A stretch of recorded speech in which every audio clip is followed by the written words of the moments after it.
Da redação do G1, eu sou Natuza Neri e o assunto hoje é o governo na encruzilhada do dólar. O que explica a atual turbulência econômica e qual a disposição de Lula para enfrentar a crise de desconfiança entre agentes do mercado financeiro. Neste assunto A3, eu converso com Thomas Trauman, jornalista e consultor de risco político, e com Daniel Souza, comentarista da Globo News, criador do podcast Petit Jornal e professor de economia do IBMEC. Sexta-feira, 20 de dezembro.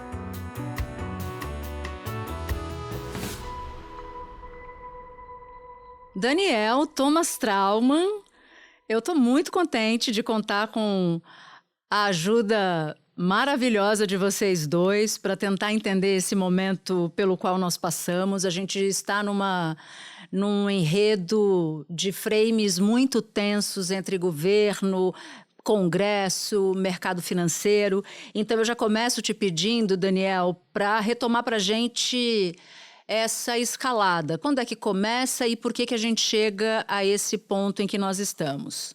Natuza, uma alegria estar aqui no assunto com você e especialmente com Thomas Trauman. Nossa, é uma felicidade. Especialmente comigo não? É isso?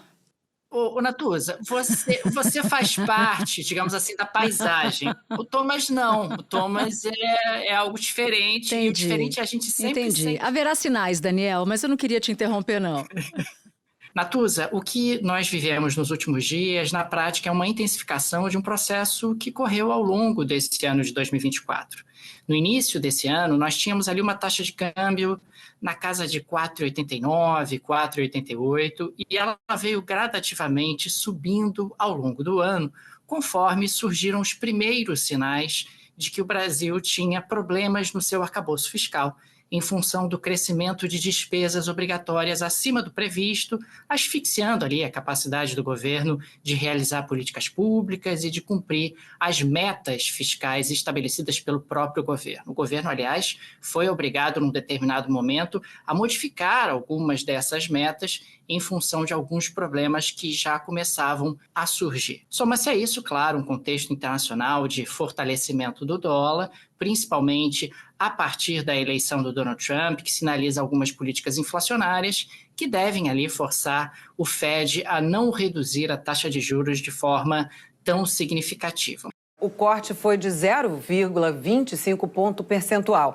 É a terceira redução nesse mesmo valor desde setembro. Com o corte de hoje, a taxa de juros aqui dos Estados Unidos vai variar entre 4,25% e 4,5%. Na reunião de setembro, a ata previa mais 4 reduções da taxa para 2025. Hoje, Powell disse que serão apenas mais 2 no ano que vem, até que a inflação chegue à meta de 2% ao ano. A Bolsa de Valores de Nova York reagiu mal à notícia de que haverá menos reduções em 2025. Mas a coisa realmente saiu do controle foi nos últimos dias, quando nós tivemos a apresentação de um pacote fiscal bastante aguado, um pacote fiscal que não tem a capacidade de corrigir a trajetória de crescimento do endividamento do setor público.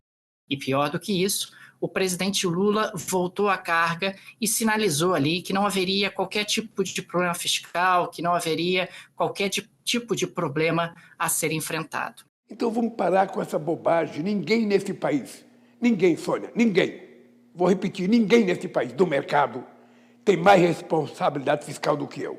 Diante disso, a leitura majoritária nos meios econômicos acabou sendo a seguinte: bom, então a coisa vai seguir do jeito que está, o endividamento vai crescer de forma descontrolada. Diante disso, o governo vai ser obrigado a pagar juros cada vez maiores e o nível de incerteza crescente faz com que as pessoas recorram ao dólar americano como mecanismo de segurança. Me parece que, acima de tudo, o que a gente tem vivenciado nos últimos dias é a falta de um norte. Qual é o norte? Para onde a gente vai?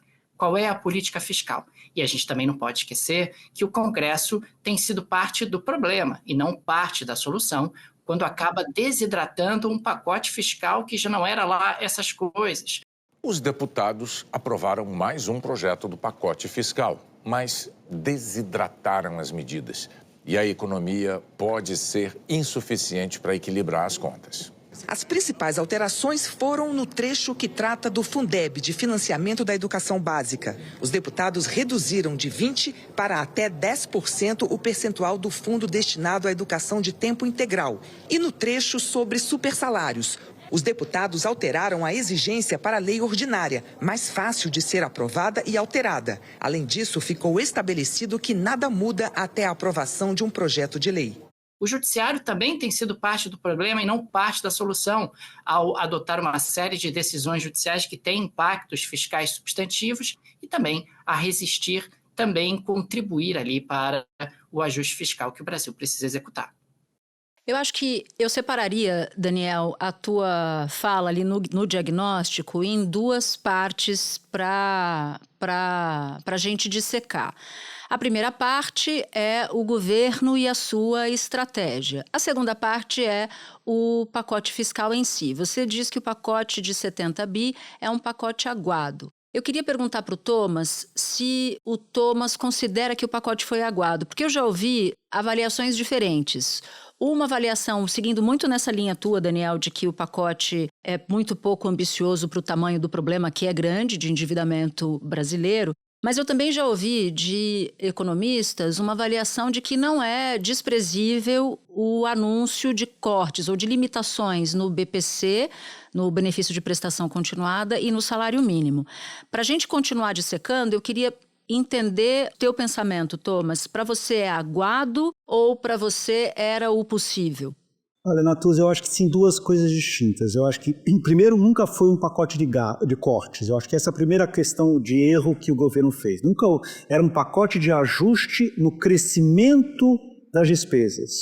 Então, ele começou vendendo o pacote errado. Ele começou a falar assim, não vai ter um corte de 70, não haveria um corte de 70 bilhões dos gastos. Tem uns 70 bilhões que seriam economizados eventualmente se o pacote tivesse sido aprovado como ele foi enviado para o Congresso.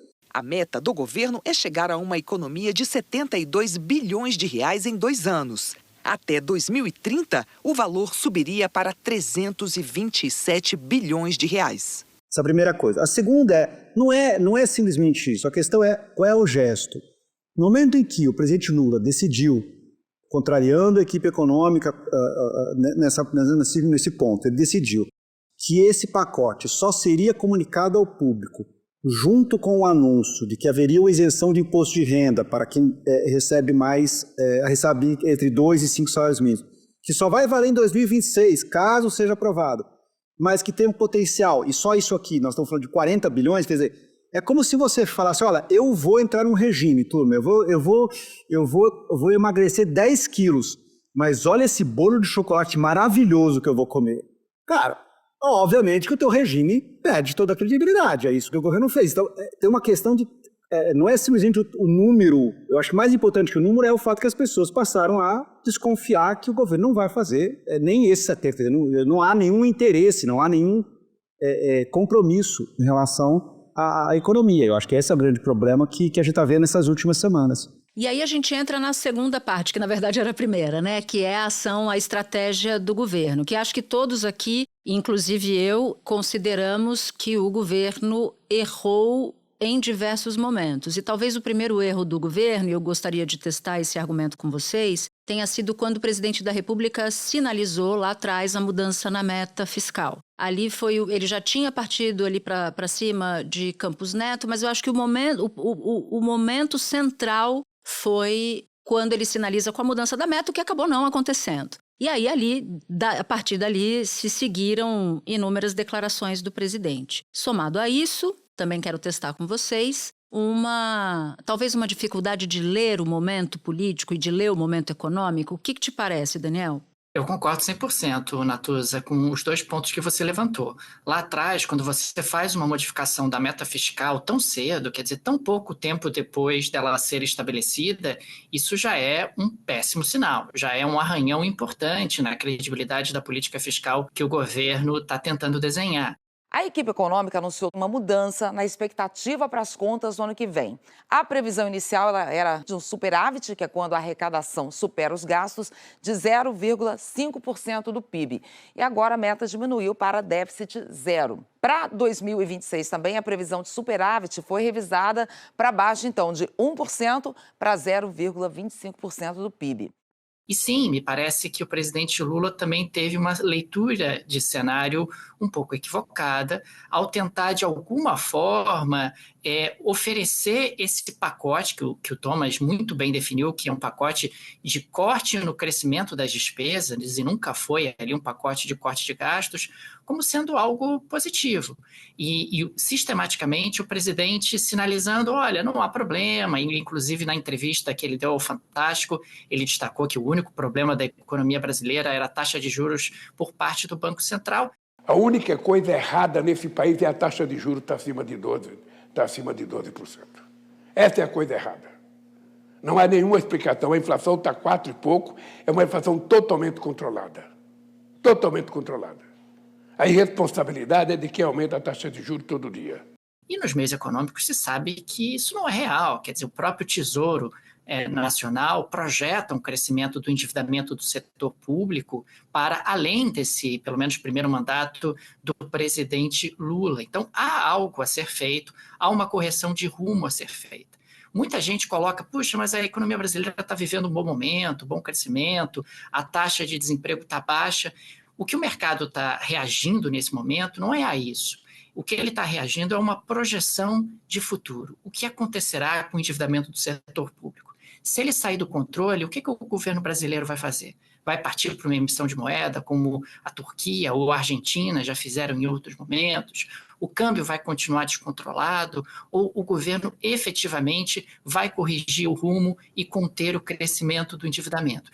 Eu acho que é sobre isso, é sobre percepção em relação ao futuro e a leitura de que o governo, em particular o presidente, não estaria genuinamente convencido de que há algo a ser feito de maneira mais estruturante na área fiscal. E para você, Thomas?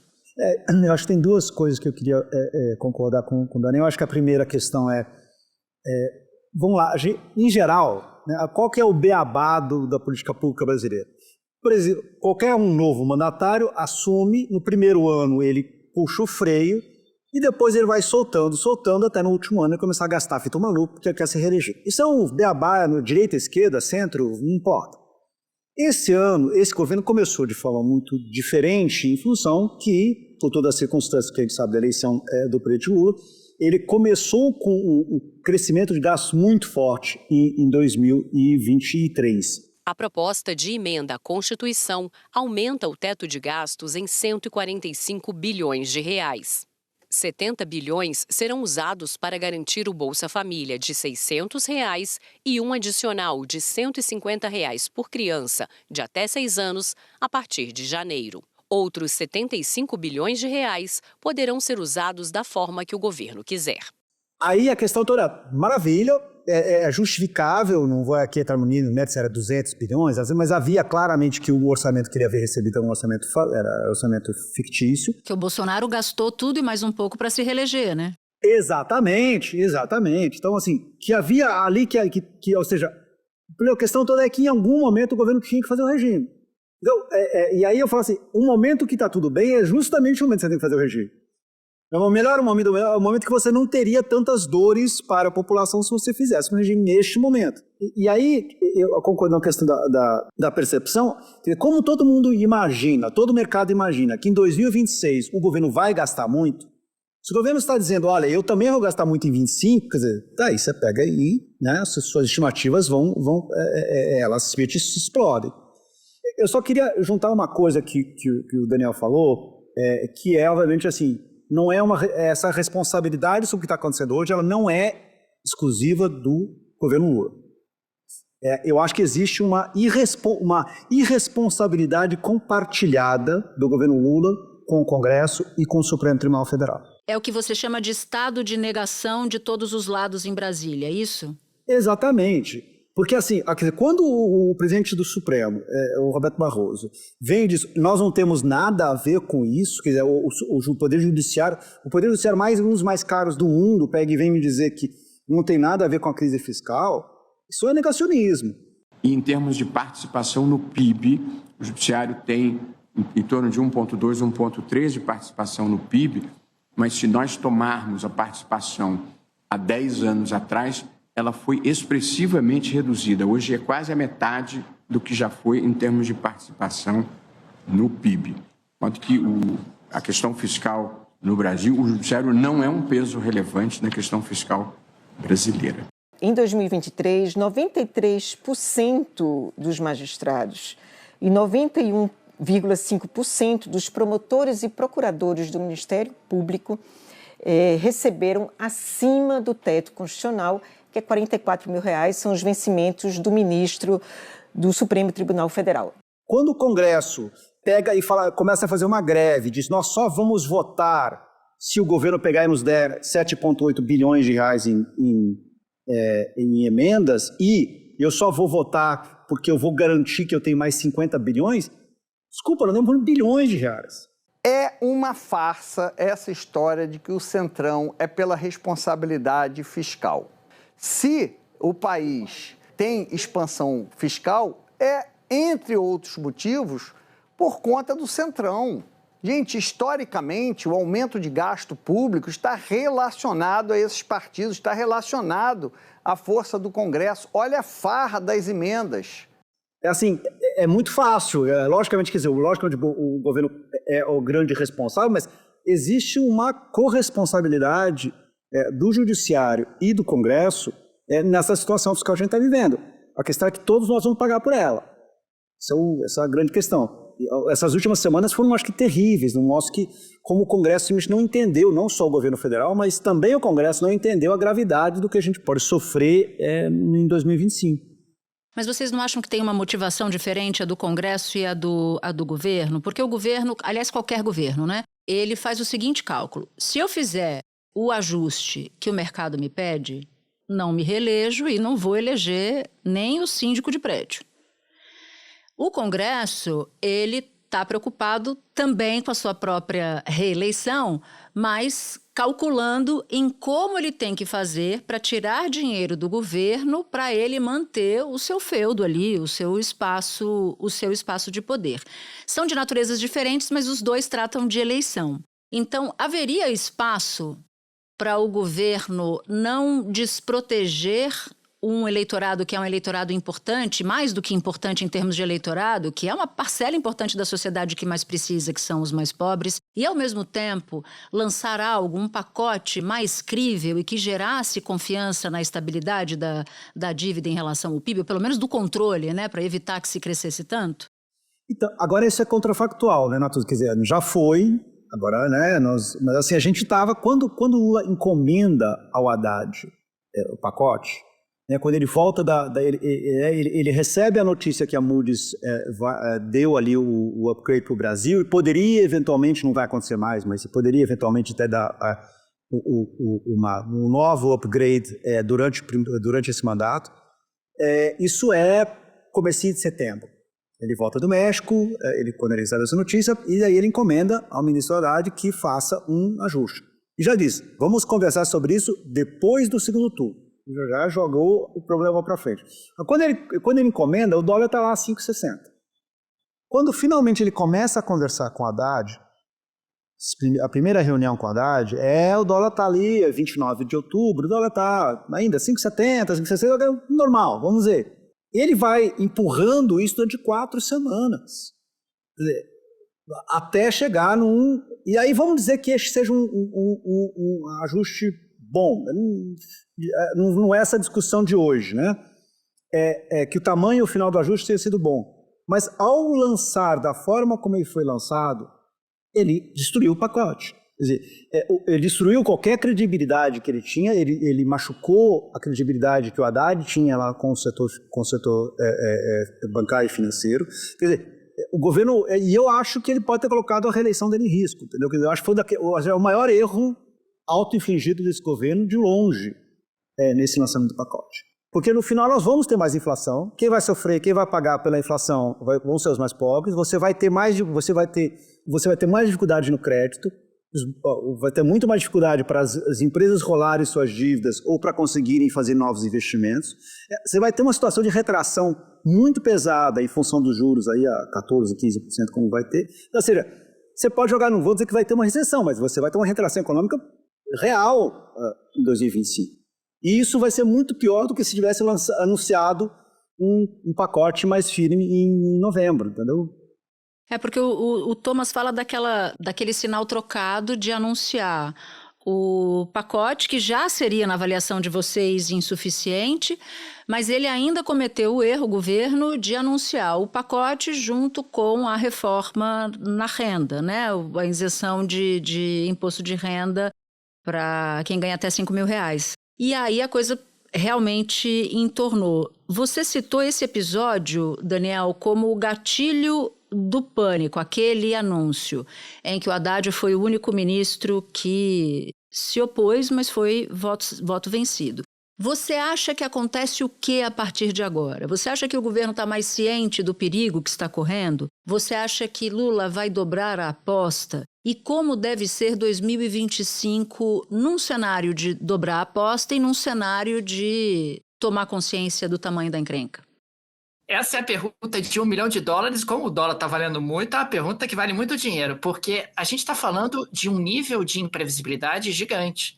Acho que o governo tomou um susto, acho que ele percebeu que o risco político é bastante grave, aliás, risco político esse que o Thomas descreveu super bem, né? Como a economia pode contaminar a popularidade do governo num horizonte de prazo não muito distante, e acredito que em janeiro o governo vai vir com algum tipo de pacote suplementar, com medidas suplementares para tentar acalmar o mercado e para tentar, de alguma maneira, corrigir o que a gente está observando de degradação, de deterioração de expectativas em relação ao futuro. Não é um trabalho que se encerra, né? Não se encerra. Nós vamos acompanhar, nós vamos fazer uma avaliação do que foi aprovado. Quanto mais rápido o governo agir, melhor. Não me parece, e aí eu posso estar completamente equivocado, que o governo vai dobrar ou triplicar a aposta nesse momento, porque para ele, o governo, não interessa isso. O cenário seria ainda pior caso isso acontecesse. Agora, é sempre importante destacar, o Thomas marcou isso, e existe aí um compartilhamento de responsabilidades. Quer dizer, o executivo precisa dar o rumo, o executivo precisa dizer, olha, nós temos um problema, vamos corrigir esse problema, o legislativo precisa ajudar e o judiciário também. Então, se eu tivesse que apostar, me parece que o governo em algum momento vai surgir em janeiro ou no início de 2025 com alguma medida suplementar para tentar acalmar as coisas e ganhar um pouco de tempo, também ganhar oxigênio para avaliar um pouco melhor como é que o cenário se desenha à frente. Porque se nada for feito, muito provavelmente a gente vai continuar com esse dólar em um patamar extremamente elevado, que vai trazer consequências inflacionárias muito delicadas, particularmente sobre os mais pobres, porque a gente está falando de aumento de custo de energia, a gente está falando de aumento de preço de alimentos, a gente está falando de coisas que impactam o dia a dia das pessoas muito rapidamente. Porque é o dilema nem Mato Grosso, né? Se correr o bicho pega, se ficar o bicho come. Se o governo gasta muito para atender uma demanda de uma parcela significativa que precisa da população e faz isso descontrolando as contas públicas, ele vai prejudicar justamente essa parcela que ele tenta atender por qualquer uma das motivações, seja uma motivação genuína, seja uma motivação eleitoral. Espera um pouquinho que eu já volto para continuar minha conversa com o Daniel e com o Thomas. Thomas, eu falei com um integrante do Ministério da Fazenda, que normalmente é uma voz de ponderação ali dentro do governo, e ele disse o seguinte, olha, de fato o presidente dobrou a aposta em diversas situações, de fato houve erros da parte do governo, tem que fazer mesmo o ajuste, não tem como fugir, mas ele fez uma ponderação, ele disse, olha, poxa, um pacote de 70 bi não vale nada, absolutamente nada, e ele disse que ficou chocado quando o presidente da República estava no hospital, já havia passado por um procedimento na cabeça, e depois a nossa querida colega Mônica Bergamo soltou a informação, revelou que Lula passaria por um segundo procedimento na cabeça. E ele lembra de ter olhado para o terminal ali, onde tem a movimentação do mercado financeiro todo, e ele disse que olhou para o terminal. Faltavam uns minutinhos para as 16h30 e o dólar estava acima de R$6. E que 5 minutos depois da notícia, o dólar baixou para 5,98. E que acabou fechando em 5,96, com a notícia de que Lula não estava bem a ponto de ter que fazer um segundo procedimento. E ele classificou isso como repugnante, embora entendesse que há um dissabor por uma série de momentos infelizes do próprio governo. Então vamos lá, não tem ataque especulativo, respondendo diretamente. É logicamente que se você for fazer uma pesquisa, e foi feita, né, com o mercado financeiro, uma parte do mercado financeiro vai votar contra qualquer um, quer dizer, contra uma cerveja quente e o Lula para a reeleição vai votar na cerveja quente, ponto, tá? Eles não gostam do Lula, não gostam do PT, isso é fato dado. Mas eles gostam mais do que eles desgostam do Lula, eles gostam de ganhar dinheiro. E também é fato dado. Se você achar que eles estão jogando contra o governo com a possibilidade de perder dinheiro, isso não existe. Não existe tipo, isso é coisa de história em quadrinhos, com todo respeito à história de quadrinhos. Assim, você pensar que existem... Para deixar claro. Para deixar claro, maior respeito pela história de quadrinhos. Você achar que existem, sei lá, mais de mil corretoras, centenas de corretoras na Faria Lima, que elas pegam e falam assim, então vamos agora sacanear o governo, já é um grau de imaginário, eu acho grande. Agora, fato é, parte fundamental das operações de empresas não são feitas por empresas brasileiras, são feitas... Se o Brasil tivesse se tivesse a Faria Lima e o Leblon fazendo uma grande operação contra o Brasil, cara, o Brasil está tão barato, o Wall Street vinha aqui e comprava tudo. Os gringos não estão vindo aqui, ao contrário, nós estamos assistindo em dezembro, é uma quantidade muito significativa de fundos que estão abandonando o Brasil nesse momento, esperando para ver, a gente volta quando estiver mais estável. Então, acho que há uma leitura de que a dívida no Brasil está sem controle e isso está assustando investidores locais e globais. Portanto, tem uma busca por dólar num momento globalmente difícil, de baixo crescimento, juros altos. Então, acho que é uma decisão racional de tirar dinheiro do país, o que gera, obviamente, toda a desorganização econômica aqui dentro. Não essa é aquela coisa de procurar inimigos fáceis. Qual é o inimigo? O inimigo são os banqueiros, o inimigo é a Faria Lima, né? Enfim. Mas ela não explica o principal. O fato é que o governo o governo sabe que tem um problema fiscal. O ministro Haddad já disse isso on the record várias vezes. O governo anunciou que faria um pacote justamente para conseguir ter um controle sobre os seus gastos e não entregou. Ponto. Então é um desapontamento. É disso que a gente está falando. Não tem nenhum mistério sobre isso. O dólar caiu naquele momento. Não estou dizendo que não tenha pessoas dentro da Faria Lima que torçam pelo pior que aconteceu no governo. Trata-se de fake news veiculada numa rede social. Esse perfil de fake news da Grossa fez uma série de postagens que estão sendo printadas e replicadas por operadores do mercado financeiro que colocam na boca do próximo presidente do Banco Central, Gabriel Galípolo, declarações que ele nunca deu. Tem gente do mercado que está perguntando, e aí, isso é verdade? E aí, isso é verdade? Pois muito bem, o dólar bateu 6,18. Mas eu queria contar uma coisa para você, Natuza, que para mim é muito importante. Há umas semanas atrás, o ministro da Casa Civil, Rui Costa, ele repetiu uma frase dizendo assim, quem apostar contra o Brasil vai perder. Mas sabe o que está acontecendo hoje, nessas últimas 4 semanas? Quem está perdendo foi quem apostou a favor do Brasil. Foi justamente o contrário. Quem estava achando que viria um bom pacote é que perdeu dinheiro. Porque quem achou que ia dar tudo errado, ganhou muito dinheiro. É contraditório, porque quem falou, o governo não vai apresentar nada vai dar certo, e já estava totalmente bancado em dólar e em Selic alta, esse cara ganhou dinheiro. Quem apostou contra o Brasil nos últimos 4 semanas, 5 semanas, ganhou muito dinheiro. Quem perdeu foram aqueles que estavam confiando no governo. E por isso que é tão importante que isso que machucou tanto, o fato que eles supunham que o ministro da Fazenda ia entregar alguma coisa e não entregou. Ou não entregou na medida que eles imaginavam. E esse é um aspecto muito importante que o Thomas colocou, porque o mercado não é monolítico. O mercado não é um bloco hegemônico, um bloco único, etc. Aliás, o Galípolo disse isso hoje, acho que ele foi bastante feliz. Quando a gente está falando de operações de mercado, tem alguém comprando e alguém vendendo. Não é correto tentar tratar o mercado como um bloco monolítico, vamos dizer assim, né? Ou seja, como se fosse uma coisa só, que está coordenada, andando num único sentido. Basta a gente entender que o mercado funciona geralmente com posições contrárias, né? Para existir um mercado, precisa existir alguém comprando e alguém vendendo. Então, toda vez que o preço de algum ativo se mobiliza em alguma direção, você tem vencedores e perdedores, né? Essa minha interpretação é bem compreendida e aceita nas minhas interlocuções, seja com o ministro Fernando Haddad, seja com a ministra Simone Tebet, seja com o vice-presidente Geraldo Alckmin e seja com o presidente da República, com o próprio presidente da República, que concorda quando tem esse diálogo com ele sempre. Então, quando você tem um movimento como esse, de escalada, por exemplo, da taxa de juros, você tem alguns bancos que entram pelo cano, porque estavam posicionados acreditando que o juro não ia subir. Você tem gente que entra pelo cano porque estava exposto em dólar e o dólar acabou disparando. Então, não é verdade que você tem um ambiente que todos estão enriquecendo à custa de uma especulação contrária ao governo. E é sempre importante registrar. O mercado especula. Quer dizer, o mercado especula em relação ao futuro, tenta adivinhar o que vai acontecer no futuro.